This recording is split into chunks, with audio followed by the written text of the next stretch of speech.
President Obama's first 100 days in office was the subject of much scrutiny last week. The pundits offered analysis, criticisms, and even grades on the president's record so far on a range of issues such as the economy, the environment, and health care reform. But what about other issues like torture, wiretapping, his use of state secret acts, and his plans for the withdrawal from Iraq and the escalation of the war in Afghanistan? I had a chance to sit down with Democratic Senator Russ Feingold in Wisconsin last week to get his assessment of President Obama's policies on some of these issues. Senator Feingold was in Madison for the 100th anniversary celebration of the Progressive magazine. I began by asking him to talk about the significance of the Progressive.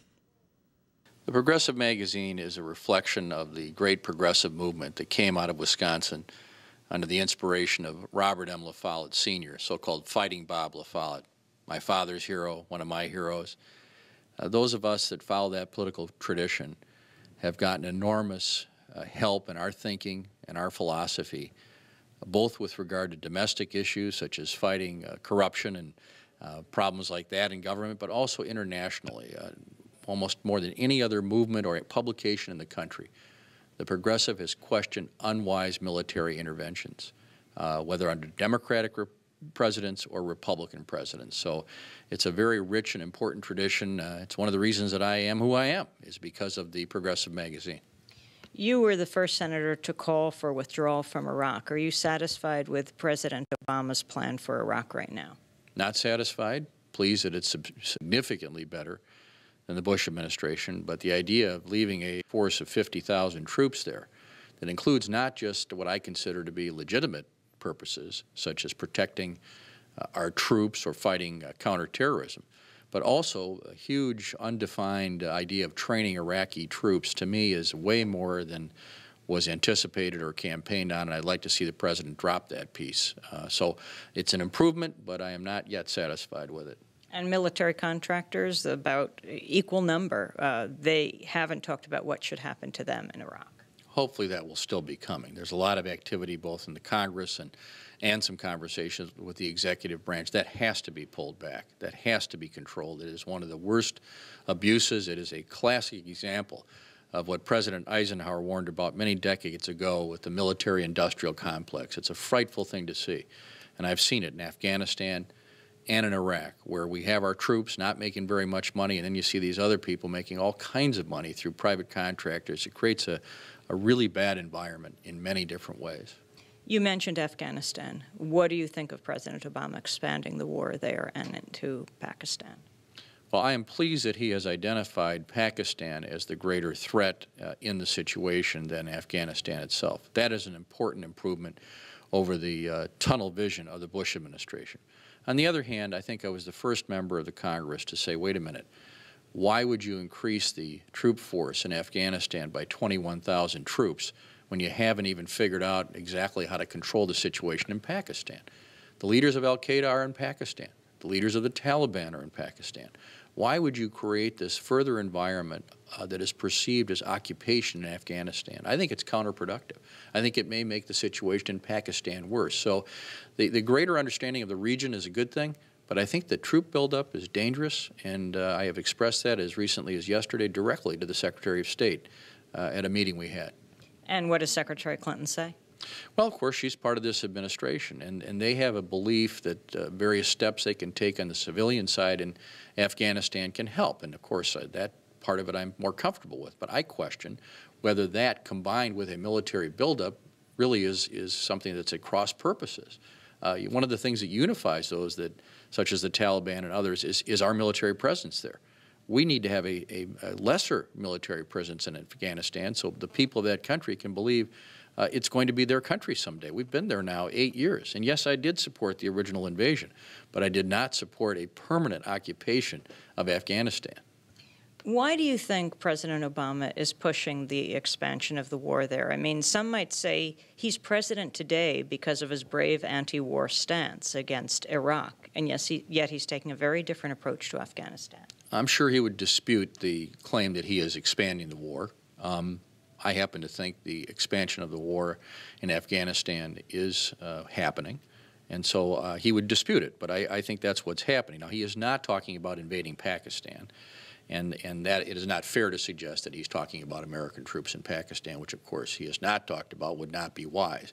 It is a good move to put pressure on the Pakistani government to try to crack down on the militants within their own country, because that situation is very dangerous for us. But to simultaneously broaden our military presence in Afghanistan, to me, is unwise and does constitute an expanding of the war. So I fear it. I understand he's doing it because he wants our troops to be protected. He wants to give protection to those that are trying to do civilian things in the communities. I understand that rationale. I just don't think putting a lot of more troops in there really helps you do that. I think it makes it harder. And in Pakistan, these unmanned drone attacks?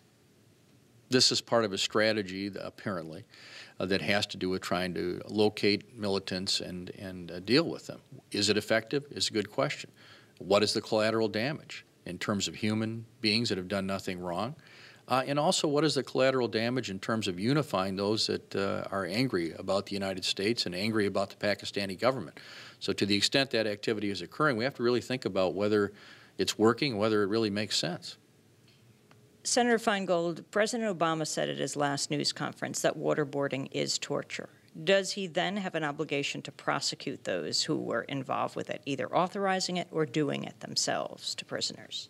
Well, the President did say clearly at his press conference that waterboarding is torture. I say, therefore, it's against the law. And therefore, those who formulated the policy, at a minimum, should be held accountable. Now, I think it's appropriate that he's letting the Attorney General, Mr. Holder, take a look at this and determine if that is in fact their conclusion. But I do not believe people can say, well, they were just offering their valid legal opinions. They are not valid legal opinions. They are not reasonable legal opinions. They are outrageous legal opinions. And I certainly, for one, hope that there is serious consideration of prosecution in some of those cases. Do you think Jay Bybee should be impeached? I don't believe he should be in the office he's in. I would prefer to see him resign. I would not rule out impeachment. As a senator, my job is to review an impeachment by the House as a juror, just as I did in the case of President Clinton.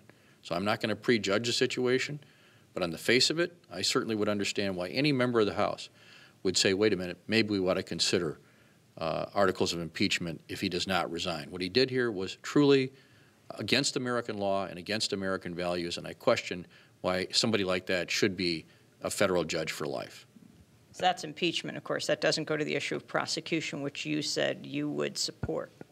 I said that I think the Attorney General ought to take seriously the issue of whether these individuals should be prosecuted. I'd like to hear his view first, and I certainly would want to listen to it, but I would be surprised if the Attorney General did not come to the conclusion that somebody needs to be prosecuted for putting in place something that the President himself has said is torture and is therefore illegal. Would you sign on to the letter that the chair of the House Judiciary Committee, Conyers, New York Congressman Nadler, are sending to Attorney General Holder, calling for the appointment of a special counsel to investigate and prosecute Bush administration officials? I'd be very open to that. I want to see the letter. That is one of the options that I agree with. I potentially agree with prosecutions. I agree with the idea of the Truth Commission, and I potentially would support a special prosecutor. I want to see the letter. What do you think of Baltasar Garzón, the Spanish judge who led the charge for the indictment against Augusto Pinochet, going after Bush administration officials? This is what happens when we don't have accountability in our own country. I think we should have accountability here. I think we should have appropriate prosecutions here, and the Spanish should wait. But of course, other countries aren't going to wait forever if we don't show any concern about the lawlessness that affected our own country. But I do think that it's our responsibility, not the responsibility of the Spaniards. On the issue of state secrets, you've written and spoken about this. President Obama has invoked them several times, continuing the tradition of the Bush administration. Where has he invoked them, and what do you think about this? Well, I'm disappointed in this part. Now, overall, I think the President Obama, has made enormous progress in terms of the rule of law. We cannot take away from him the fact that he stopped the torture practice, he stopped the detainee abuses in Guantanamo, he has pledged to close Guantanamo, he has opened up Freedom of Information Act, so most areas are very positive. But this is an area of great disappointment. surprising that the president is using the state secrets privilege in a way that reminds us exactly of the Bush administration. Now, his excuse the other night was that, well, these cases were pending and they hadn't had time to review it. So I'm expecting good things from the president in changing this policy. One of the potential effects of this is in the most recent case. This may make it so we lose an opportunity to question the illegal warrantless wiretapping program that President Bush put into place. Now, we have legislation that would change this, that would make it so that the judge could actually review this material in open court, closed court, rather than just rely on government affidavits. And the president indicated a willingness to look at that. I'm hoping that happens, and I hope they stop the sort of automatic use of the state secrets privilege. It's been probably the biggest disappointment in the rule of law area since Obama was inaugurated, in an area where he has actually done quite well.